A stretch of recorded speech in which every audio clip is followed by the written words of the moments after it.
Hey guys, this is Jordan here. On behalf of myself and Hannah, we just want to thank you so much for your continual support through your prayer, your time, and even your financial support. God has been so faithful in meeting our students in the middle of their stories, and today I have two stories I want to share with you today. Isaiah is a student I had the privilege of walking with for a whole year. He grew up in a very difficult home, marked by violence, instability, and loneliness. His mom was in and out of prison, and his dad did what he could to take care of him. When his mom was released and began attending church, she invited Isaiah to come with her. But the chaos at home didn't get much better. If it weren't for his cousin and his girlfriend who were actually Christians, he would have not known what it truly means to follow Jesus. Eventually, he joined Parable Club at Cabrillo High School, where he met one of our volunteers named James. At first, he came for the pizza, but slowly but surely, he started to find faith in Jesus Christ. At one of our guys' Bible studies, Isaiah found real friendships and community, and recently at one of our citywide gatherings, Isaiah gave his life to Jesus Christ. And honestly, it hasn't been easy for him.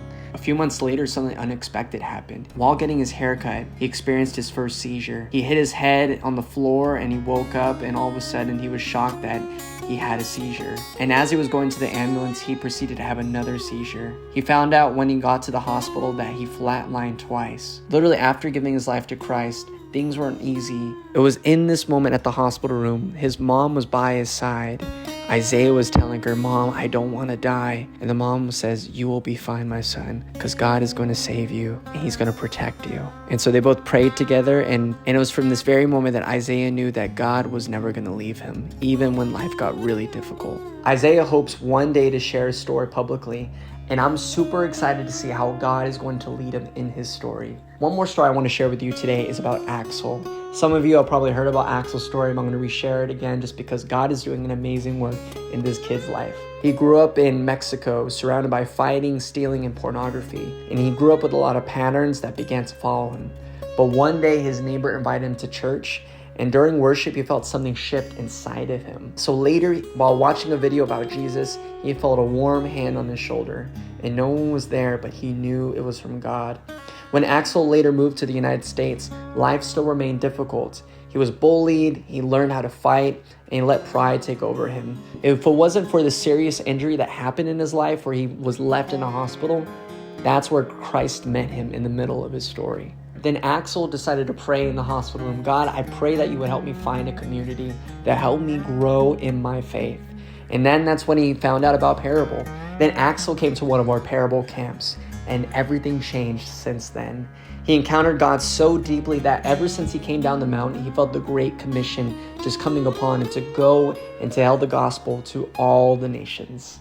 And since then, Axel has shared his story boldly, and he's seen 17 of his friends come to faith in Jesus Christ. And he's been growing in a community all around him since he joined Parable. So on behalf of Hannah and myself, we just want to say thank you so much for your continual generosity in supporting our ministry. Your prayers and your financial support are helping meet the students' needs every single day.